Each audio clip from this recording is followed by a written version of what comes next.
those things where fans still, to this day, fans still don't get it. And I'm talking about some highly educated fans in boxing. They still don't get it. That power and strength is not everything in boxing. It does help if you have power and strength and you have technique. That's not what wins fights. Knowledge in boxing is what wins fights. An application of that knowledge. Now you must have the fundamentals in boxing, but the special ones have that extra. They have other things, intangibles. So I put up Galberto Ramirez versus Dimitri Bivol, and I know some people are picking Ramirez to win because he looks great. He's been stopping guys. He looks sensational. He's big. He's strong. He has very good boxing pedigree, good boxing IQ, and so some people will pick him to beat Gilberto. I'm sorry, he'll pick him to beat Dimitri Bivol. I'm not picking him to beat Dimitri Bivol at all. Not even in the slimmest chance. Okay, I've seen him spar Canelo Alvarez. Canelo's significantly smaller than Gilberto Ramirez, and Canelo was tagging him up. Okay, so if Canelo can tag up Gilberto Ramirez, I mean, Canelo has a different style to Dimitri Bivol, but nonetheless, a lot of the things Canelo does, Dimitri Bivol does. So, if he could do that, what for Bivol? Okay. So it's the knowledge, it's the application of that knowledge in boxing which makes the difference. It's what you know. It's not, Roger Mayweather would tell you, it's all about what you know in boxing that gives you the advantage. It's not whether you can punch or you have the greatest punching power, devastating punching power, you're very strong, you can take a punch. Those are good things to have, but those are not the things that determine the winner of the fight. It is knowledge. Okay? It's what you know. And of course, what you know is put into practice. It's what you do, right? So that's why we talk about skill. That's why we talk about abilities. Um, the next thing I want to say here, because I'm gonna bring up a couple of scenarios, and for the fans who are watching this video, kudos to you. But I'm gonna bring up a couple of scenarios in boxing, and from those scenarios, it's up to you as fans or not to tell me the likely outcome. Again, we're just playing games here as fans. If I say Arthur Beterbiev versus Canelo Alvarez, who you have winning that fight? I'm gonna go with another one. I'm gonna go with uh, Shakur Stevenson versus uh, uh, um, uh, Javante Davis. Who you have winning that fight? All right. I'm gonna go with Keith Thurman versus say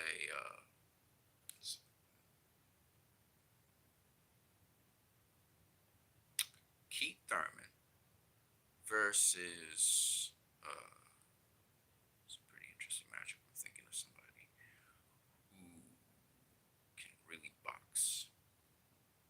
Might be in a lower weight class. Um,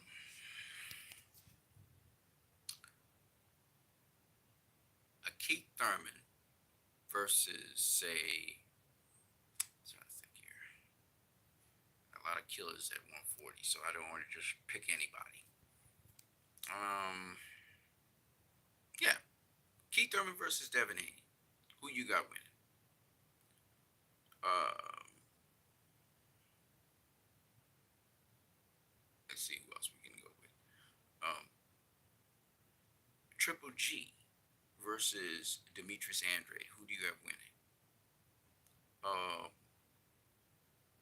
Jose Benavidez versus Caleb Plant. Who do you have winning? Now, why I'm saying this is because it's all about, yes, styles make fights, but it's also about knowledge of boxing. And knowledge is accrued by doing. So Particularly, the ultimate kind of knowledge you can get in boxing is when you're actually fighting pros in pro fights, particularly elite pros. You learn a lot because you're dealing with guys at a certain level, and so you learn about a lot about yourself and also about who you're facing at that level. So it's quite critical in boxing that you get a lot of experience. So the more experienced a fighter is, and they have applied themselves and improved themselves, is the more knowledge they accrue. Okay, so the more different styles you face, the more challenges you take on, the more elite top fighters you fight, is the more knowledge you accrue in boxing. And sometimes you win some, sometimes you lose some, sometimes you draw some, but you're learning as you go along. So it's critical to understand these things. And there are various challenges that different boxers will face and have to deal with in boxing. Whether it's the challenge of getting past a long, tall fighter, or maybe you're vulnerable to fighters who fight on the inside, or maybe it is that you have to tighten up certain things when it comes to fighters who are sharpshooters or fighters who throw a volume.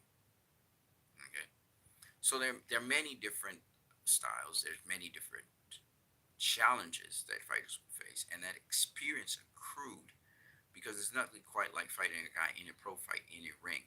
Sparring doesn't equal it. No other thing. It can give you confidence, but it doesn't equal it. The ultimate fight is the fight in the ring. And so a fighter who has a lot of experience is always going to be valued above a fighter, even win, lose, or draw, even if that fighter has a losing record. If he has a lot more experience than comparable fighters in his rating. What I mean by that is, say, for example, a fighter with, let's say, 2, 3 fights, okay? And he's been fighting, he probably faced 2, 3 debutants. But then he goes on to face a very experienced fighter who may have lost a lot of fights, but he's very experienced. A fighter with maybe 25, 30 fights under his belt in his fourth fight. Whether that fighter has had a losing record or not, that fighter is valued much more highly than a fighter, for example, who has had now, this fighter is going into his fourth fight, and he maybe face a fighter with 4 fights. He may be ranked more highly in terms of experience and the nuance that he would have, even if he, let's say, the fighter had 5 wins out of his 25 fights. So 20 losses, 5 wins. That fighter is valued more highly than a fighter with 4 fights, who a fighter with 4 fights is facing, and let's say that fighter is undefeated. Because you're getting now a fighter with a lot of experience. That fighter with 5 fights and 20 losses, or losses and draws in between, whatever. That fighter could possibly beat a debutant depending on how he lost fights. If let's say, for example, that of those 20 fights that he did not win, he got 10 draws, and then the other 10 fights are debatable that he won those fights. That's a live dog going into 5 fights, into your fifth fight. So you may have had 4 fights under your belt, but you're facing a guy who has extensive experience and actually has been on the edge of decisions, possibly winning fights that judges did not give him. That's a dangerous opponent to be facing. Very, very dangerous. And it's a big step up compared to a guy who may have been undefeated with 4 fights and he's going into his fifth fight with you. So experience is very important in boxing.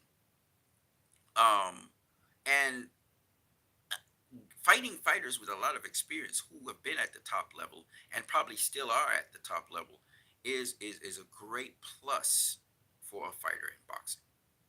Okay, so people talk about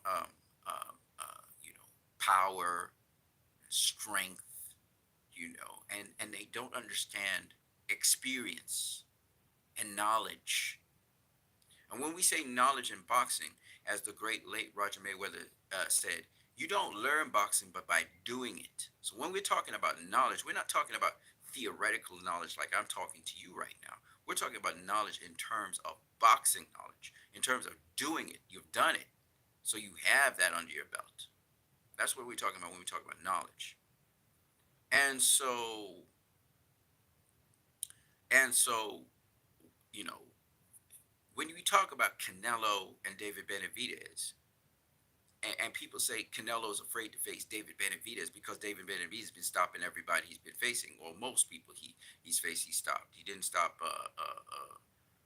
What's the kid's name? I forgot his name right now. He fought him twice, but he didn't stop him. I forgot what the kid's name is from the Mayweather Promotions banner. But David Benavidez looks like a beast. But who is he facing compared to who Canelo has faced? They, we got to put things in perspective, people. Got to put things in perspective. Imagine Canelo facing Anthony Durrell. Do you think Anthony Durrell has a chance against Canelo? That's who David Benavidez faced when Anthony Durrell was a champion. Caleb Plant's about to face Anthony Durrell. It's a good fight for Caleb Plant because Caleb Plant's at a certain level, right? David Benavidez is nowhere on the level of a Canelo Alvarez. Let's just be real. The experience that Canelo has accrued over the years and the knowledge that Canelo has in boxing, David Benavidez doesn't have that. Now, it benefits David Benavidez to face Canelo, just as how it benefited Caleb Plant to face Canelo. Caleb Plant and his skill set was quite competitive with Canelo, even though Canelo was, kind of beating him up a bit. But he wasn't really catching him clean. Caleb was doing very, very well. Everybody thinks David Benavidez will do as well as Caleb Plant. I'm going to say this to you right now. Very few fighters go the distance with Canelo. Triple G did, right? But Danny Jacobs did. But to say that David Benavidez probably might, but and this is no knock on David Benavidez because I think he should face Canelo. I'm not saying that David Benavidez should not face Canelo. Absolutely not. Put him in there in the next fight, right? He'll get invaluable experience. He'll learn a lot. But to think that this kid will beat Canelo, who's in his prime, David Benavidez is in his prime too, but let me put it to you this way. A lot of people thought that Canelo would beat Floyd Mayweather. And what was the excuse? And it is true. But what is the excuse anyway that people use for why Canelo lost to Floyd Mayweather? They say experience. They say Canelo was green. Meaning, compared to Floyd, compared to Floyd, Canelo did not have that volume of experience. He had not faced so many top tier opponents that Floyd Mayweather faced. Floyd Mayweather had faced the who's who of boxing before facing Canelo Alvarez. The only people Floyd hadn't faced who were top tier guys in his weight class, at least, was Pacquiao. That's it. Pacquiao was the last guy Floyd had to face that was top tier. He had faced everybody, all the legends. Okay? Floyd had faced legends. Legends. Okay? Now, Canelo, when he faced Floyd Mayweather, hadn't faced any. I mean, he had faced Shane Mosley. He had faced Austin Trout. And he had a handful of former world champions. But he hadn't faced anybody on the level of what Floyd had faced. He just hadn't. Okay? So Floyd went into that fight, even though he was 36 years of age, that's a very old guy, with an immense amount of volume of experience and knowledge. And Floyd had his skill set, at least, and his skills and his abilities hadn't deteriorated to the point where he still wasn't sharp. In fact, to this day, Floyd is quite sharp and he's still cognitive as well. He has all of his mental faculties, more or less. What am I saying? I'm saying David Benavidez versus Canelo Alvarez. The gulf in experience and in knowledge is tremendous. Canelo is 31. He'll go on 32 very soon. But because Canelo started his career so early, and imagine this dude faced Floyd Mayweather, okay, when he was 23. Okay, this is the kind of pedigree this dude has. Now, you would say, well, Dmitry Bivol hadn't faced it. Well, no, no, no, no, no, no. Don't say that at all, because Dmitry Bivol had actually faced some people. The only person that we could kind of say David Benavidez faced was Anthony Durrell. He got no other names on his resume that are, names that we know. That's it. And Anthony Durrell was a world champion when he beat him. But the point is, that's it. Okay. When you look at Bivol had faced the names of the likes and the names of the following people: Jean Pascal, Joe Smith Jr., um, Sullivan Barrera, uh, and remember, Sullivan Barrera had faced Andre Ward, and also he had beaten somebody. I think he beat Joe Smith Jr. and so on, right? This is Sullivan Barrera we're talking about. Did he face Eliter Alvarez? I think he faced Eliter Alvarez as well and stopped him. It's either him or Vordic. I can't remember which one. But or it could be Joe Smith Jr. I can't remember which one. So what I'm trying to say is, in terms of the top guys in his division, Dmitry Bivol has proven himself to be one of those guys who clearly separated himself from them. Okay? And he's faced veterans like Pascal, and he's faced other guys. So he had enough experience to know that his style could handle any situation. And then his style is just, it's kryptonite to Canelo's style. So Bivol was able to beat Canelo, which I expected him to do, and I called it from a long time ago, because I knew what Bivol brought to the table, and I knew what Canelo brought to the table, and I knew Canelo was still deficient in certain areas, and we saw it against Caleb Plant. That will not be the case when he's fighting David Benavidez. David Benavidez is a come forward kind of fighter. He doesn't really fight off the back foot. He will stay in one place and try and pick off shots so he can get annihilated like a punching bag when you counterpunch him. And then he gets hit with shots as he's coming forward. Now, he hasn't had that too much as of late with the opponents that he'd been facing. Ronald Gavril gave him a good run for his money twice. Um, but it's a big step up in competition if he's going to step up and face Canelo, which would be good. I think that's a good thing for David Benavidez, for him to get the exposure against Canelo. So if Canelo finishes his rematch with Dmitry Bivol, and Canelo can ask David Benavidez maybe to come up to 175 and face him, as a champion, because then Canelo may be a champion. He might beat Bivol the second time around. Even though, because he's probably the only guy that I think could beat Dmitry Bivol, because he has some tools at his disposal. If he would just work on his footwork, like I said before, if he can just work on his footwork, he could beat Bivol, because he can get different angles, on Bivol, and it would become much more competitive. Of course, Bivol been doing this for a very long time, but he can use some of his veteran tricks up his sleeve and feint Bivol out of position and stuff like that. But to tell me, and then maybe he get, David Benavidez, because he's going to have to face David Benavidez. You can't get away from that one. David Benavidez is going to come up to 175. So whether Canelo stays at 175 or he stays at 168, he's going to face David Benavidez. That's no ifs buts maybe. They're going to have to face each other.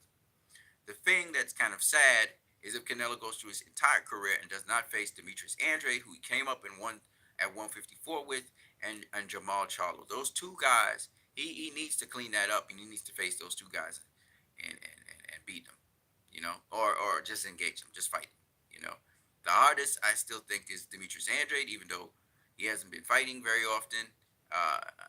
He doesn't look in the shape he usually is in. So all of these things kind of work to his disadvantage. You always stay ready, because your time could come at any time. So hopefully Demetrius Andrade, he hasn't given up on boxing and all that, and he can get that shot at Canelo. I guess he may have to go up to 175 for that, because Canelo's probably done with 168. The only guy he has to deal with now, clean up shop is just David Benavidez. There's nobody else at 168. Demetrius Andre didn't make the move to 168. See, these guys, they're indecisive about what they want to do. Jamal Charlo, you should have moved up to 168. Get yourself in position. Andre should have been at 168 so that they can go up to 175 if they needed to. You know, make sure you got this guy. You're always in the guy's sight. But apparently they're giving up on that, um, which is I can't do nothing about that now. But those are two guys that really, Canelo needs to face. He needs to face Charlo. I remember Bernard Hopkins saying that Canelo needs to face Charlo. I don't know what Charlo is about. Charlo, he had a canceled fight, he had the damage back or some kind of thing like that, and Charlo's just hanging around at 160. There's nothing for you at 160. Triple G's not going to face you. Triple G's not going to face you. Triple G's not going to face Demetrius Andre. I don't know why they're holding on to their belts. Demetrius Andre's not going to face Johnny Beck. It don't look like. So what are you doing? What are you doing? We don't know what they're doing. They don't seem to have a plan. Uh, Canelo's moving on, and he's facing names. He's taking numbers. These guys are not doing that. So, uh, but what I can say is, I think that Demetrius Andre is very dangerous because of his style, because of how he fights, and that's a fight I really wanted to see. I don't know if Andre's still in pursuit of it or trying to get himself in position for it. I don't know. But Canelo, is not that easy to beat. So what Dimitri Bivol did is something that's pretty exceptional, and it had to do with his movement, particularly how he was able to move his feet, move his movement to maintain that range. And he has good quick feet and everything. So he was able to beat Canelo. It's hard to beat Bivol. He's too focused. Benavidez thinks he did well against Bivol in sparring. That's sparring. That's not an actual fight. I don't care if you dropped him. I don't care what you did. That's not an actual fight.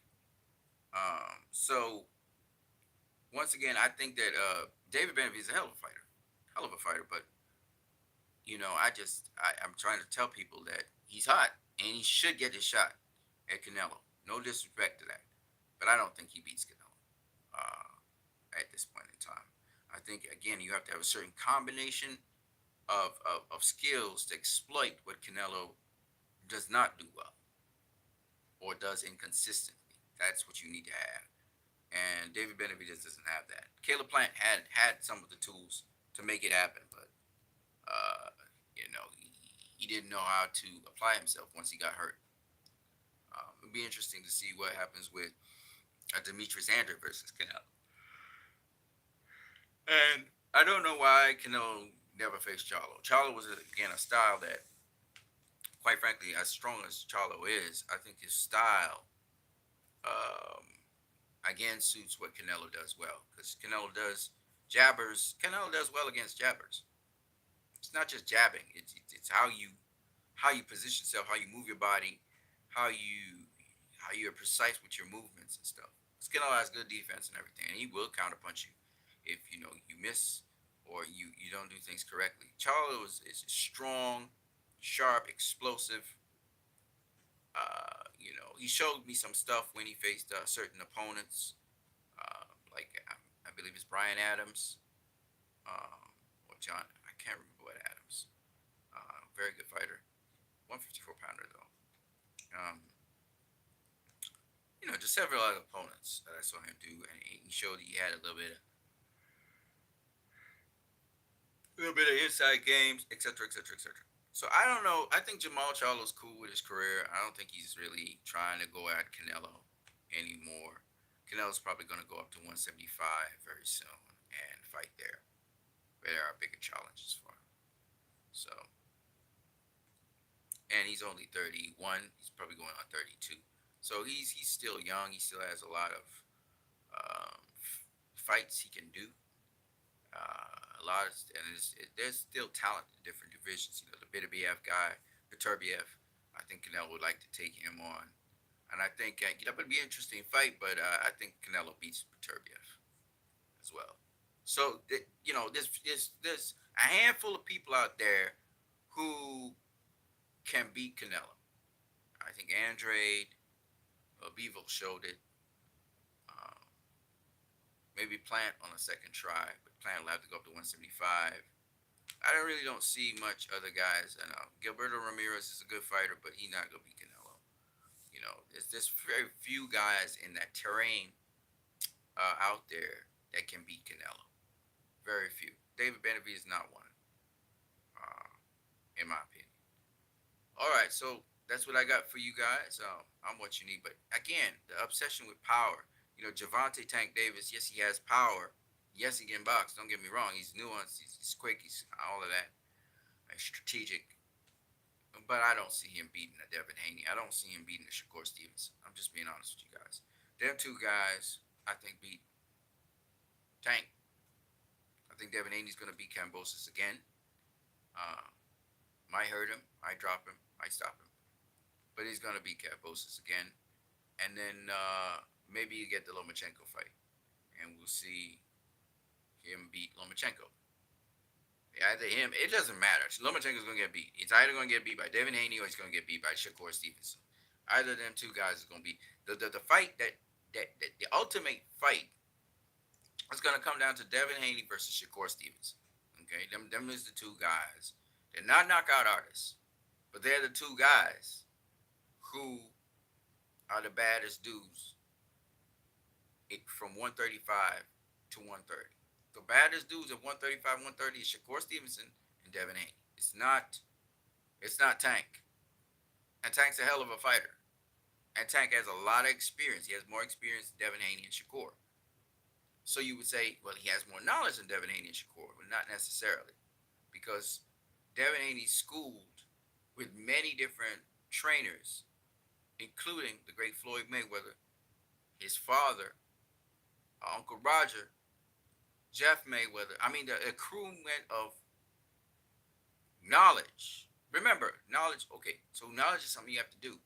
But you got to understand, it's also who trains you, right?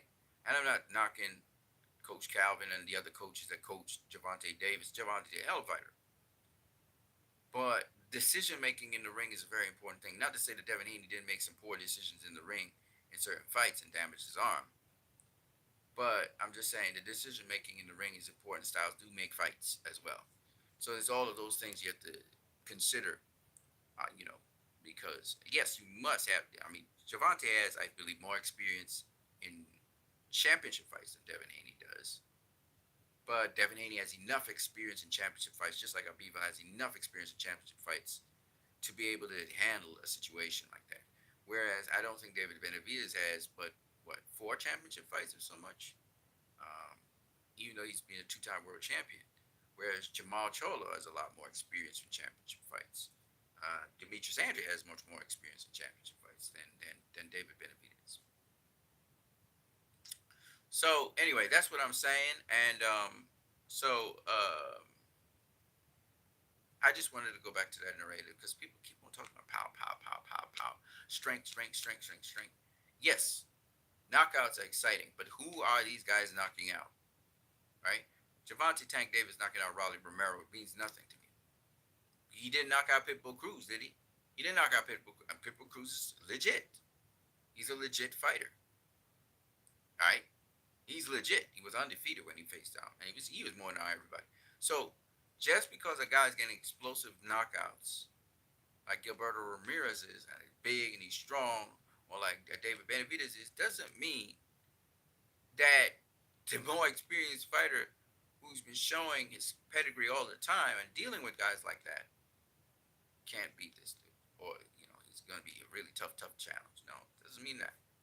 Deontay Wilder was knocking out everybody he faced until he bounced up Tyson Fury, and the whole story changed. Of course, he knocked down Tyson Fury a couple times, pretty much flatlined him once, and he came back from the dead. So that's also a very important point. But having said that, it is Tyson Fury who knocked out Deontay Wilder twice, right? And he was known as a power puncher like that. So that's all I got to say. I am what you need. You watching my channel. Don't forget you can donate via PayPal. You can subscribe, share, donate. I'm going to catch you guys later. Peace out.